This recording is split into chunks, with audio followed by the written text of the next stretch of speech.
সবাই ভালো আছেন। অনেকদিন পরে আপনাদের সাথে আবার দেখা হলো। এর আগে আমি যে জায়গায় শেষ করেছিলাম ওখান থেকেই কন্টিনিউ করবো। I'm not going to waste much of your time. So the fact remains, we were talking about the elite establishment and how it should be. So let's elaborate a little more on it. Elite establishment কারা হয়? Elite establishment ওরা হয় যারা morally strong থাকে, morally uplifted in the society থাকে। এটার judgement কিভাবে করবে?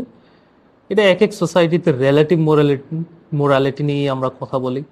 যেহেতু এখন অ্যাবসলিউট মোরালিটি কোনো কনসেপ্ট আসে নাকি, we are not sure. That's a good question. কোনটা নিয়ে আমরা কথা বলবো? Relative morality for a sub society like us, Bangladesh, India, Pakistan, দেশি কালচার। আমাদের রিলেটিভ মোরালিটি কোনটা দিয়ে হয়? আমাদের কনজারভেটিভ সোসাইটিকে বেশি দেখতে হয়, যেহেতু আমাদের লিবারেল সোসাইটি অতটা অ্যাপ্লিকেবল না, সো কল্ড লিবারেল যারা।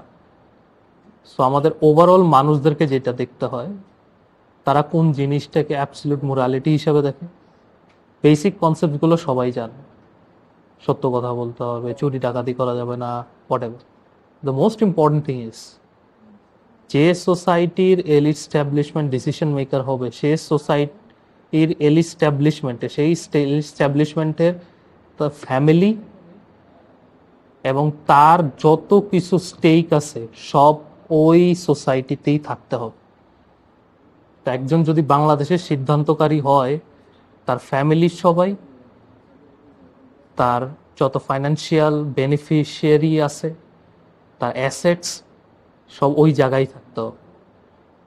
Otherwise there is no point of making him an establishment, no matter how qualified he or she is. Will talk more about it. আসসালামু আলাইকুম।